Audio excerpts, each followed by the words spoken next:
حسبي الله ونعم الوكيل. حسبي خير الله يا عم، ونعم في الوكيل. اللوحة دي 10 سنين يا عم انزل لاهلي وعيالي ومش عارف انزل يا عم. الكفيل ظالمني ومفتري عليا يا عم.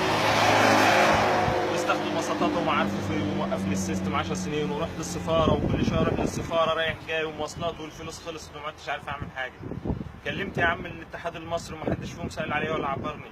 اناشد المسؤولين، اناشد اهل السعوديه انهم ما يرضوش بالظلم.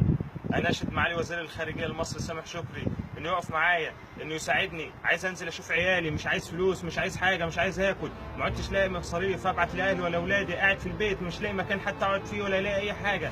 عايز انزل اسافر لاهلي، مش لاقي. عايز اعمل اي حاجه مش لاقي. ظلم في ظلم. قاعد هنا في البلد لا عارف اشتغل ولا عارف اكل ولا عارف اصرف ولا عارف اي حاجه.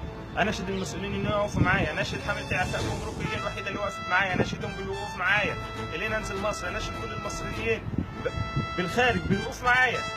انا عايز اشوف عيالي، عايز اشوف امي، عايز اشوف اخواتي، ولادي ومراتي في مصر ما لهمش دخل، وانا لا هنا ليا دخل ولا ليها اي حاجه، ومش عارف ومظلوم ومش عارف اعمل اي حاجه ولا لاقي شغلانه، وعايز انزل اسافر مصر.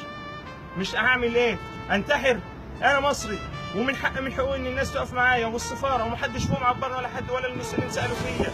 اعمل ايه؟ ما عدتش عارف، وبعت شكاوى وكلمت كل الناس ومحدش سال فيا ولا حد عمل اي حاجه. حسبي الله ونعم الوكيل، حسبي الله ونعم الوكيل فيهم. محدش جالك من السفارة ولا الخارجية؟ ولا حد سال فيهم ولا حد عبرني يا عم، وكل ما اروح في حته واعمل شكوى محدش يقول لي هنعمل لك ايه، ما نقدرش نعمل لك اي حاجه. طب عايز محامي يقف معايا، طب اي حاجه. ولا قوموا لك عايز أسافر مستشار ولا حاجة. محامي؟ ما قوموش مستشار ولا مفيش حد سال محامي؟ فيا ولا حد كلمني خالص.